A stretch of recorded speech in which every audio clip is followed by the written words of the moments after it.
Welcome to this 10-minute tutorial, and today is all about tanking a shower, what that is, what you'll need, how to do it, and some handy tips to get it right. Tanking is essentially waterproofing your walls within a shower enclosure so no water seeps behind your tiles and causes dampness in your walls, which can be very tricky to repair later down the line. Now this sounds a bit specialist, but it's very DIY friendly and something I've personally done in the 2 bathrooms I've now renovated, so let's get into it. Step 1 is to mark the boundaries of your shower. You only need to tank the walls within the shower enclosure space, as tanking is only for areas that are going to be fully soaked in water, not outside the enclosure or on your ceiling, which are only going to get surface splashes. Now what makes this easier is buying a tanking kit. These are readily available at most DIY stores and cost around £50. They're often called shower waterproofing kits and contain a primer, a roll of waterproof jointing tape and a tub of the tanking liquid. The next step is to apply the primer to your walls just using a simple small paint roller.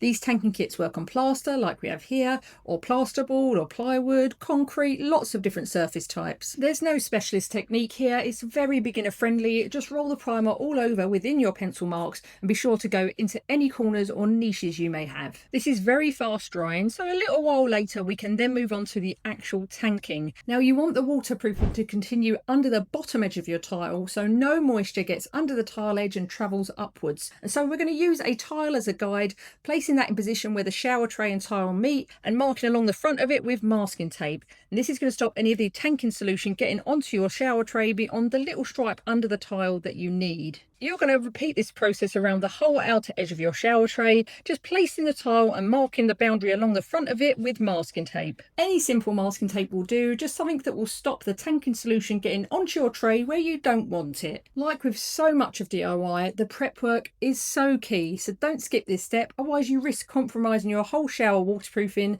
as water could trickle under the bottom edge of your tile and reach your walls. Now we're all taped up, and make sure you cut out the corner where the strips of tape overlap so your strip of tanking solution is continuous around the whole inner edge of the shower. Now it's time to lay your jointing tape. This is a waterproof rubberized tape with 2 mesh edges, and you want to lay this anywhere you have a corner or join within the shower enclosure, but let's start with those same shower tray edges. In this area you want to cut the tape to size to be the width of your walls, and you want to trim off one of the mesh edges. This is so the rubber part of the tape sits under the bottom edge of your tile slightly without any mesh edges poking out. Then one long strip for the very inner corner of the wall, and smaller strips to sit on all the joins on the inside and outer edges of your niche if you have one, and also a few smaller pieces of the jointing tape to go around the edges of your fixtures or pipework.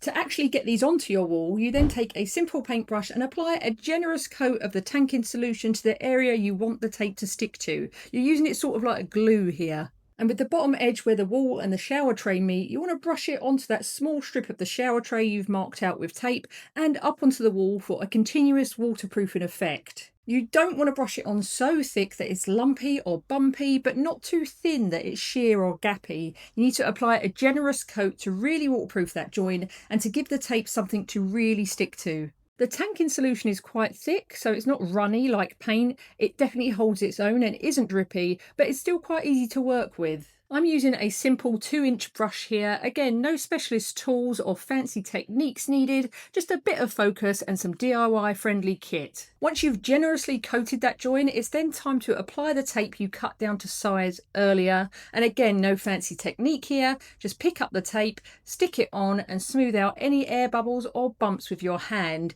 You want the rubber edge of your tape to meet the inner edge of your masking tape so the tanking liquid is covered, but you don't see that tape beyond the bottom of your tile edge. This may take you a little bit of time to set it straight and get it fully smooth on your wall, but there's no rush. Take your time getting it in the right position.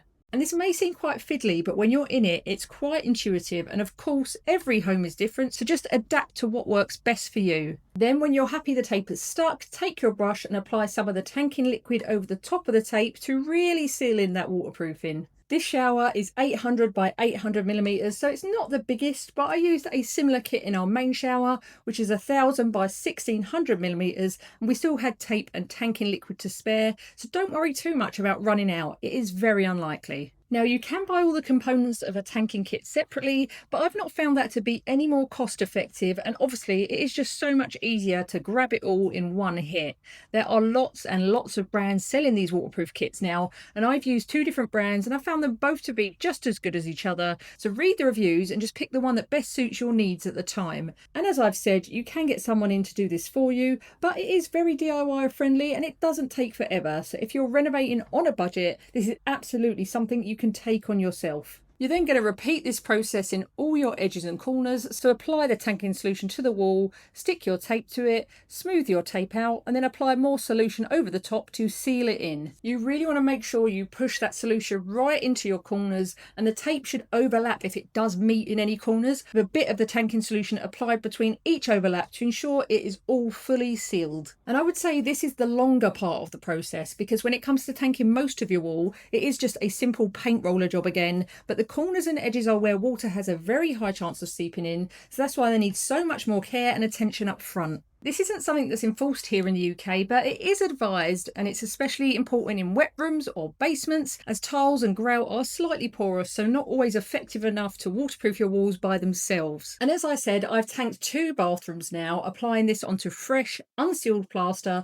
and it has done a fantastic job, still no issues many years down the line. I would advise starting with these bottom edges, as they are the trickier parts, and once that tape is all sealed in, you can move on to any other joins within your shower zone. This includes the tall, long corner from top to bottom, following the same process of applying the solution to the wall, sticking on the tape, smoothing it right on in there, and sealing it all in with another brush of the solution. You don't need to do the top edges that join with your ceiling, as again, your ceiling isn't going to get soaked, as showers do tend to point downwards. So you may get splashes up there, but it's not going to get fully drenched every single day. You can tackle tanking by yourself. It is really easy to do as a solo DIYer, but a helping hand never goes amiss if you have someone with you. I'm just using the same 2-inch brush here, and the tanking solution is fairly fast drying, pretty much there within a few hours, but you do have plenty of time to get your tape on after that first application. If you have a niche in your shower like I do, then make sure you coat every corner inside and outside of that niche, which is a bit fiddly, but again not too tricky to get right. The tape is really easy to trim and it's quite thin, not too tough, and of course tiles are going over the top of this,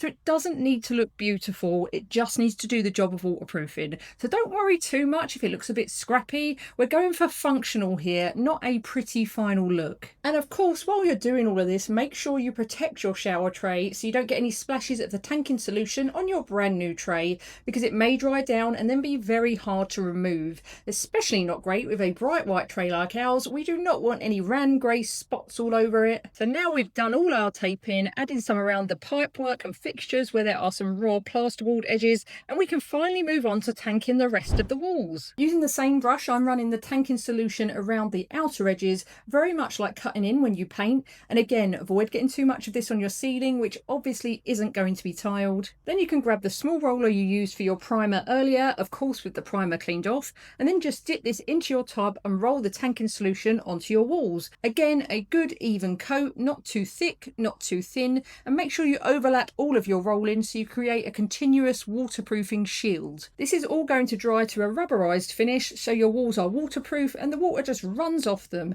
So it's important you don't leave any gaps or miss any areas, no matter how small, otherwise you could be letting water into your walls, which defeats the whole point of tanking. So after the first coat, this is how we're looking, pretty well covered and already drying down nicely, and you want to leave that to fully dry. Do read the instructions on your tanking kit packaging for the precise drying time, and then you can come back and apply a second coat. I left this tanking for 24 hours to be safe before putting that second coat on, using the exact same paint roller and method. It's not like painting where you need it to look great and get a really opaque finish. You just need to be sure you've coated everywhere generously and evenly so you create that rubberized waterproof result. And that is it. There is not much to it beyond coating it a few times, leaving it to dry, and then you are ready for tiling. It's also not too messy, this process. There is minimal cleanup beyond cleaning your brushes and a bit of waste from any of the tape offcuts. And I still had a fair bit of the tanking kit left after this, so I can keep that for a later date if I need it. And that is it. The tanking process is complete. I removed that initial masking tape and you can see I've created that perfect little bit of waterproofing to sit under the bottom tile edge. All in all, I've achieved a really good finish, very happy with the coverage and the result, and now our shower area is ready for its final tiling. And again, this is absolutely DIY friendly, something you can tackle in a weekend if you're working on a bathroom renovation and want to protect all your hard work for the future. Once the rest of the plaster in the room had been mist coated, we brought in a tiler and bathroom fitters to finish this space, creating the colourful, bold bathroom of my dreams. We went for a very jazzy tile pattern because why not? Contrasting it with a beautiful matte black shower set, all creating a fun retro vibe with added peace of mind that the shower area is waterproofed and won't need replacing due to damp issues anytime soon. Thank you so much for watching. I really hope this tanking guide helps you out with your own bathroom projects, and please do subscribe to my channel for more easy, beginner friendly tutorials that help you build your own dream home. See you soon.